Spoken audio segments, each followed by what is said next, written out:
Have you ever stopped to wonder how a simple idea in someone's head turns into a super complex app that you use every single day?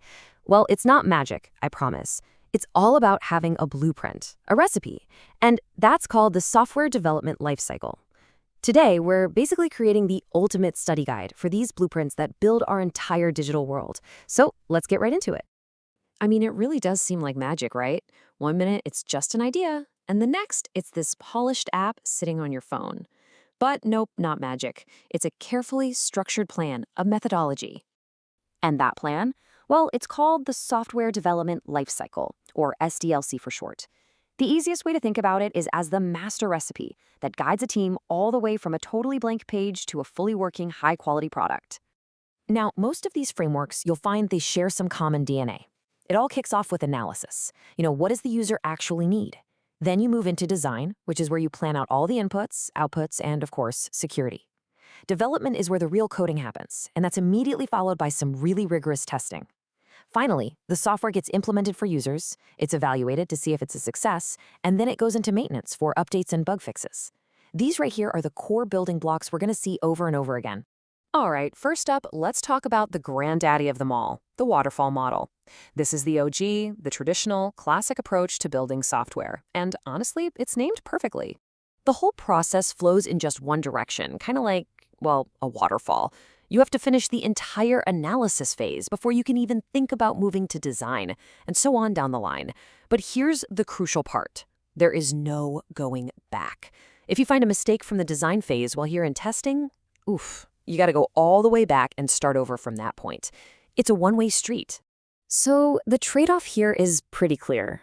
On the one hand, yeah, it's simple to manage and everything is super well documented. But on the other hand, it is incredibly rigid. Users, they're really only involved at the very beginning and the very end. And there's no official step for analyzing risks. This inflexibility, this exact problem, is what led to a full-blown software revolution. And that revolution was called Agile. You see, as software projects got way more complex and user needs started changing faster and faster, the industry needed a totally new approach, one that could adapt on the fly. Now, Agile isn't just one single model. It's more like a whole philosophy that basically flips waterfall on its head. Instead of one giant, long project, you break the problem down into smaller, manageable pieces. You deliver working prototypes early and often, and you're constantly getting feedback from the user.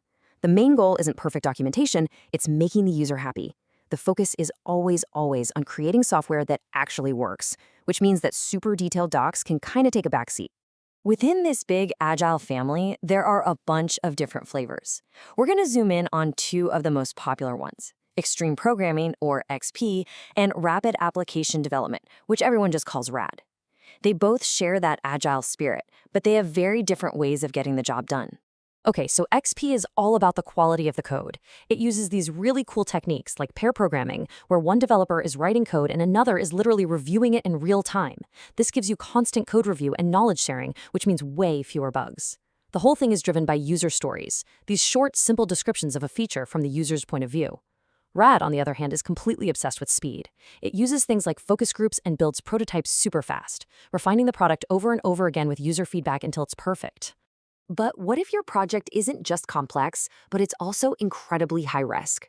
What do you do then? Well, for that, there's another evolutionary branch, the spiral model. This one is for the big, mission-critical jobs. The spiral model works in these continuous loops, and each loop goes through 4 key stages. First, you analyze the requirements.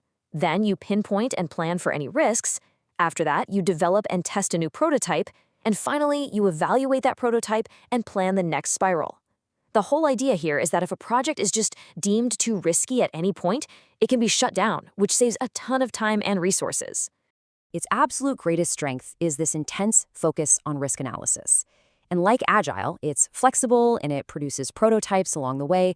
But what's the major drawback? Oh, it's expensive. You have to hire risk assessors for each spiral, and that means it's really only a good fit for these massive, high-budget projects where failure is just not an option. Okay, phew. We've covered the classics, the revolutionaries, and the big risk takers. So now, let's do the fun part and put them all side by side. Let's just lay it all out and see which model is the right tool for which job. Let's break down our first three contenders. Kicking it off with Waterfall. Its biggest plus is that it's straightforward and really well documented. It's perfect for projects where you know exactly what you need from day one. But that biggest drawback? Total inflexibility.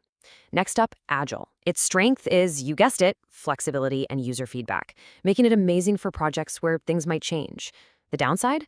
Well, because the focus is on a working product over paperwork, documentation can be a little light, and that can make long-term maintenance kind of tricky. And finally, extreme programming. It takes Agile ideas to the absolute max for the highest quality code possible. But that quality comes at a price. It's expensive. Now for our final two. The spiral model's superpower is that intense focus on risk analysis. It's the absolute go-to for massive, high-stakes stuff. Think government or aerospace projects. But that thoroughness is super expensive, a huge drawback if you don't have a giant budget. And then there's RADTAD, Rapid Application Development. As you can probably guess from the name, its main benefit is pure speed. It's fantastic for smaller projects with really tight deadlines. The trade-off is that this laser focus on speed can sometimes lead to lower code quality, or what developers call technical debt, down the road. So, after looking at all these different options, which one is the best? And the answer is, there isn't one. There is no silver bullet here.